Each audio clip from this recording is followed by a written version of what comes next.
மாணவர்களுக்கு அன்பு வணக்கம். மாணவர்களே, இன்று நாம் 3வது இயலில் உள்ள திருக்குறளை நாம் இப்பொழுது கற்றுக்கொள்ள காத்திருக்கிறோம். பொதுவாக முதல் வகுப்பிலிருந்து நாம் திருக்குறளை படித்து வருகிறோம். மக்களிடையே பண்பாட்டு உணர்வை வளர்ப்பதற்காக திருக்குறளை நாம் ஆரம்பம் முதல் கற்று அதன்படி நடப்பது நம்முடைய கடமையாக இருப்பதால் திருக்குறள் நாம் முக்கியத்துவம் கொடுக்கிறோம்.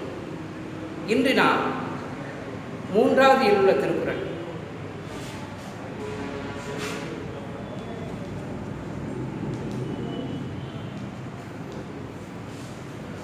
மொத்தம் 10 குறட்பாக்கள் உள்ளன. நாம் படிக்க வேண்டிய குறட்பாக்கள் 10. அதில் 5 மனப்பாட திருக்குறள். இந்த 5 மனப்பாட திருக்குறளை படிக்கும் பொழுது 2 மதிப்பெண்கள் உண்டு.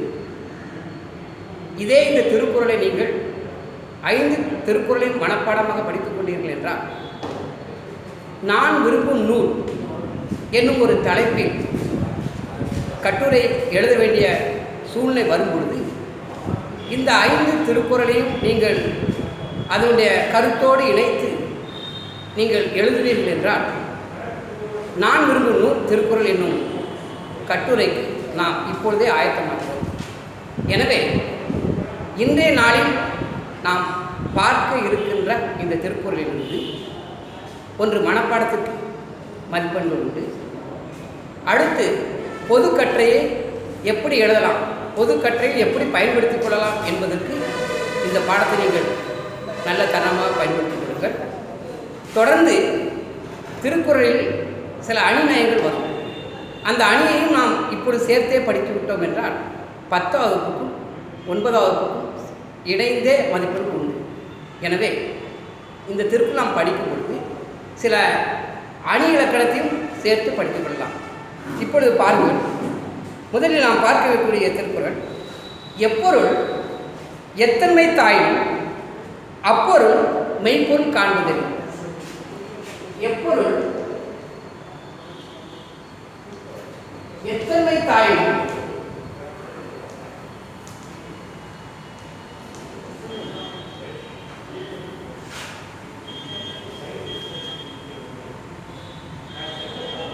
அப்பொருள் மெய்ப்பொருள் காண்பது. எப்பொருள் எத்தன்மை தாயின் அப்பொருள் மெய்ப்பொருள் காண்பது. மாணவர்களே, இந்த திருக்குறளை நாம் இப்பொழுது படிக்கிறோம். இந்த திருக்குறள் அர்த்தம் என்பது, எந்த பொருளையும் ஒருவரிடம் கேட்போம் என்றால், ஒருவரிடம் நாம் எதை கேட்டாலும் கேட்கக்கூடிய காரியங்களில் உண்மையானவற்றை தெரிந்து கொள்ள வேண்டும். அதுதான் அறிவு என்பது இதன் விளக்கம். மீண்டும் ஒரு மாதிரி சொல்கிறேன். எந்த பொருள் எந்த இயல்பினதாக தோன்றினாலும் அந்த பொருளின் உண்மைத்தன்மையை காண்பதுவே அறிவு. அறிவுடைய செயல் என்னவென்றால், உங்களிடம் ஒருவர் ஒரு கருத்தை கூறினால் அந்த கருத்து உண்மையானதா என்பதை தெரிந்து கொள்வதற்கு பயன்படுவதுதான் அறிவு. இதைத்தான் இந்த திருக்குறள் கூறுகிறது. எப்பொருள் எத்தன்மை தாயின் அப்பொருள் மெய்ப்பொருள் காண்பது. இது மனப்பாட திருக்குறள். இது மனப்பாட திருக்குறள். இதை ஒரு முறைக்கு 2 முறை மனப்பாடம் பண்ணிக்கொள்வது. இப்பொழுதே படித்து விட வேண்டும். எப்பொருள் எத்தன்மை தாயின் அப்பொருள் மெய்ப்பொருள் காண்பதறிவு. எப்பொருள் மெய்ப்பொருள் எப்பொருள் எத்தன்மை தாயின், மீண்டும் ஒரு எப்பொருள் எத்தன்மை தாயின் அப்பொருள் மெய்ப்பொருள் காண்பதறிவு. சுருங்க சொல்ல வேண்டும் என்றால், ஒருவர் என்ன கருத்து சொல்லுகிறாரோ அந்த கருத்தின் உண்மையை அறிந்து கொள்வதுதான் அறிவு. மாணவர்களே, இந்த மனப்பாடத்தை படிக்கும்போதே மனதில் பதித்துக் கொள்ளுங்கள். இது மனப்பாடம். இதற்கு 2 மதிப்பெண்கள் உண்டு. மீண்டும் ஒரு முறை சொல்கிறேன், பாருங்கள். எப்பொருள் எத்தன்மை தாயின் அப்பொருள் மெய்ப்பொருள் காண்பது. எப்பொருள் எத்தன்மை தாயும் அப்பொருள் மெய்ப்பொருள் காண்பது. மீண்டும் ஒரு முறை, எப்பொருள் எத்தன்மை தாயும் அப்பொருள் மெய்ப்பொருள் காண்பது. அடுத்த மனப்பாடம், அடுத்து நாம் பார்க்கிற மனப்பாடம், பல்லார் பகைகுழலின் பத்தெடுத்த தீமைத்தே நல்லார் தொடர்பைகள். மாணவர்களே, இந்த மூன்றாவது இயக்க திருக்குறள் நமக்கு 72ஆம் பக்கத்தில் இருக்கிறது. பார்த்துக் கொள்ளுங்கள். 71ஆம் பக்கத்தில் பல்லார் பகைகுழலின் பத்தெடுத்த தீமைத்தே நல்லார் தொடர்பைகள். பல்லார் பகைகுழலின் பத்தெடுத்த தீமைத்தே, பல்லார் பகைகுழலின்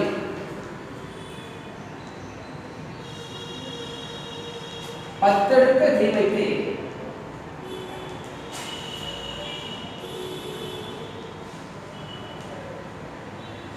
நல்லா தொடர்பை. நல்லா தொடர்பை. மீண்டும் ஒரு முறை பாருங்கள். பல்லார் பல்லார் பகை கொழலில், பல்லார் பகை கொழலில் பத்தெடுத்த தீமைத்தே நல்லார் தொடர்பை உடன். இந்த திருக்குறளுடைய பொருள், தான் ஒருவனாக நின்று பலரோடு பகை மேற்கொள்வதை காட்டிலும் பல மடங்கு தீமை தருவது நற்பண்புடையவருடைய நட்பை கைவிடுவது.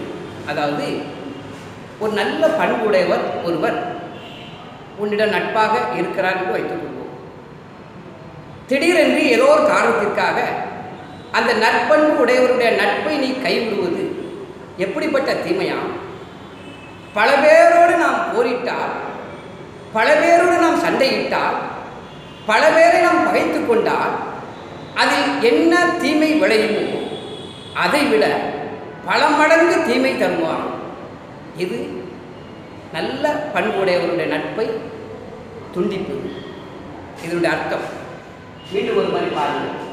பல்லார் பகைகுழலின் பத்தெடுத்த தீமைத்தே நல்லார் தொடர்பை உடன்.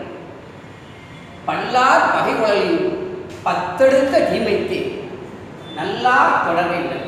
பொதுவாக சினிமா பாடல் நமக்கு மறக்காமல் இருப்பதற்கு காரணம் என்னவென்றால், அந்த பாடலை நாம் அடிக்கடி ஒலிக்கிறோம், ஒலித்து பார்க்கிறோம், அதை உச்சரித்து பாடும்.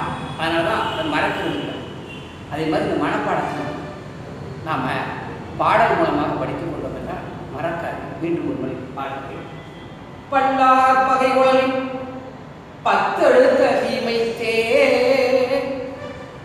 நல்லார் தொடர்பை விடல்.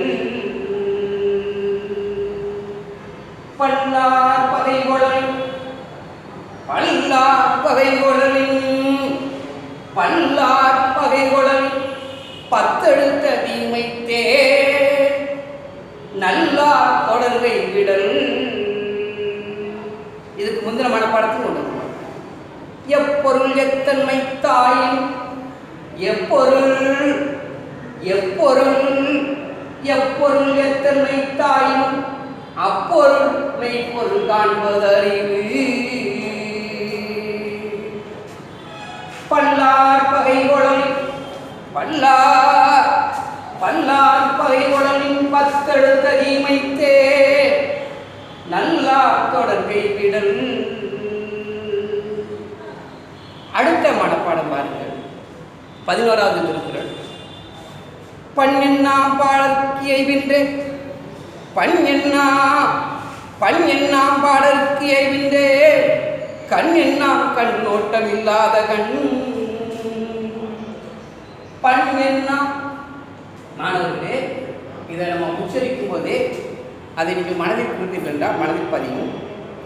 பன்னெண்ணாம் பாடற்கு பன்னெண்ணாம் பாடற்கு எய்வின்றே பன்னெண்ணாம் பாடற்கு எய்வின்றே.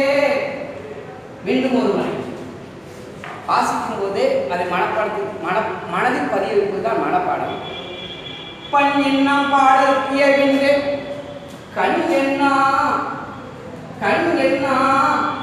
கண்ணோட்டம் இல்லாத கண். பண் எண்ணாம் பாடற்கேகின்ற கண் எண்ணாம் கண்ணோட்டம் இல்லாத கண். அதாவது மீண்டும் ஒரு முறை பாருங்கள்.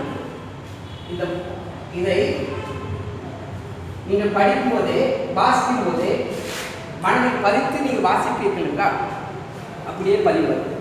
பணியெல்லாம் பாடல் ஏவிண்டேன், பாடலுக்கு ஏவிண்டேன் என்று வாசிக்கணும்.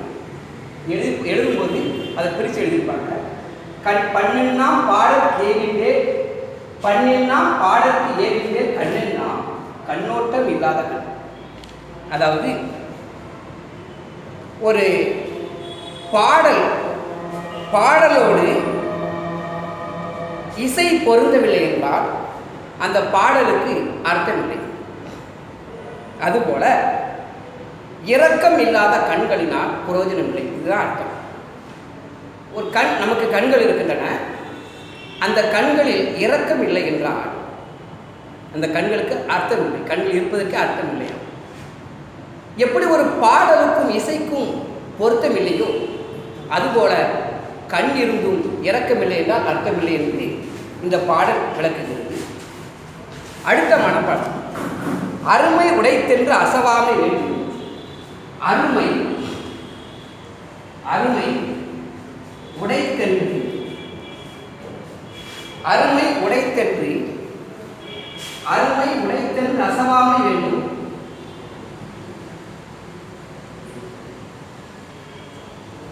பெருமை முயற்சி தரும், பெருமை முயற்சி தரும்.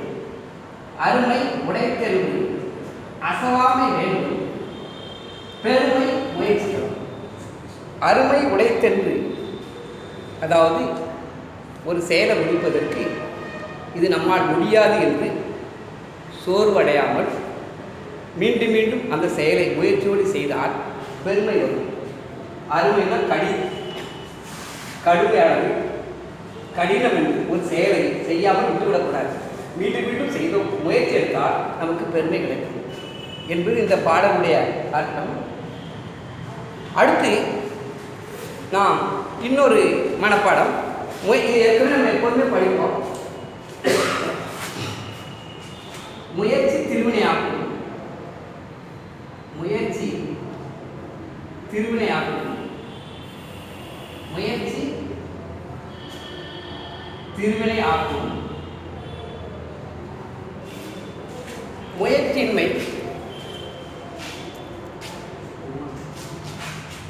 முயற்சி திருவினை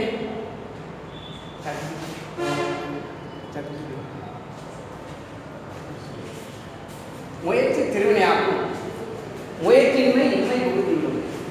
அதாவது முயற்சி திருவினையாக்க, முயற்சி செய்தால் ஒருவருக்கு செல்வம் பெருகும். முயற்சி இல்லை என்றால் அவருக்கு வறுமையும் சேரும். ஒருவருக்கு வறுமை வர வேண்டாம் என்றால் எந்த காரியத்திலும் முயற்சி செய்ய வேண்டும். அந்த முயற்சி தான் திருவினையாகும். திருவினைனா சிறந்த செல்வத்தை சேர்க்கும். முயற்சி இப்போ நீ படிக்கிறன்னா முயற்சி எடுத்து படித்தாய் என்றால், முயற்சி எடுத்து படித்தாய் என்றால் உனக்கு செல்வத்தை தருத்தார். முயற்சி திருவினையாகும், முயற்சி திருவினையாகும். மீண்டுமாக சொல்கிறேன், முயற்சி திருவினை ஆகும். முயற்சியின்மை முயற்சியின்மை முயற்சி இல்லாமை அர்த்தம். முயற்சியின்மை இன்மை புகுத்திவிடும். வறுமை முடிச்ச இன்மை புகுத்திவிடும், இன்மை புகுத்திவிடும். மாணவர்களே, இப்போ கொரோனா காலம், நம்ம படிக்க வேண்டாம்னு முடிவு பண்ணி முயற்சி செய்யாமல் இருந்தீர்கள் என்றால் வறுமை வரும். மீண்டும் மீண்டும் நீங்கள் படித்தீர்கள் என்றால், முயற்சி செய்தீர்கள் என்றால் அது உங்களுக்கு செல்வத்தை தரும். இந்த 5 மனப்பாடமும் மனதில் பதித்துக் கொள்ளுங்கள். உங்களுடைய தமிழ் ஏட்டில் எழுதி வைத்துக் கொள்ளுங்கள். உங்களுடைய தமிழ் ஏட்டில் எழுதி வைத்துக் கொள்ளுங்கள். மீண்டும் ஒரு முறை சொல்கிறேன் பாருங்கள். அப்படியே பாருங்கள், உன்னுடைய தமிழ் புத்தகத்தில் 72வது பக்கம் இருக்குது. 71, 70, 71, 72 பக்கத்தில் இருக்குது. அதை பார்த்துக்கொண்டு இந்த கரும்பொழி பாருங்கள். எப்பொருள் எத்தனை தாயும் அப்பொருள் மெய்ப்பொருள் காண்பதறிந்து பல்லார் பகை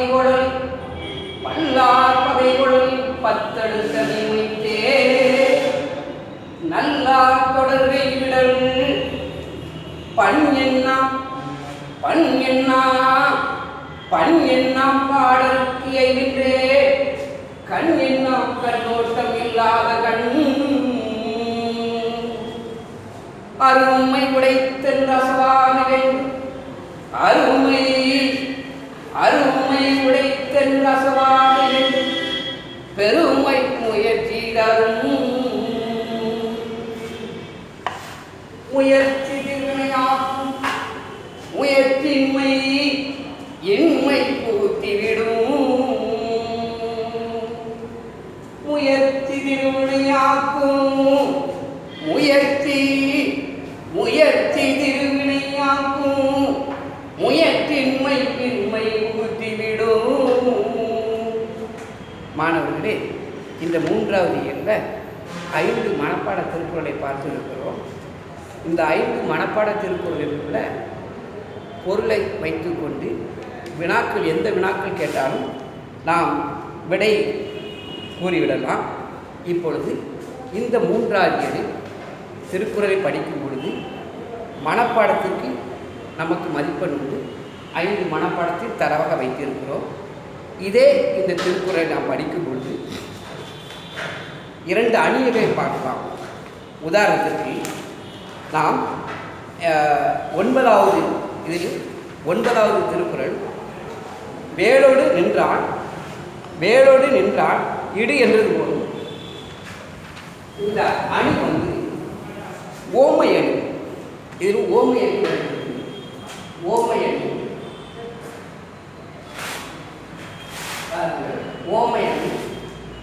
அதாவது இது மனப்பாடம் மட்டும் படிக்கக்கூடாது. இதில் வினாவிடைகள் உண்டு. வினாவிடைகளை தொடர்ந்து இதிலிருந்து ஓமை அணி பார்க்கிறோம். வேலோடு நின்றான்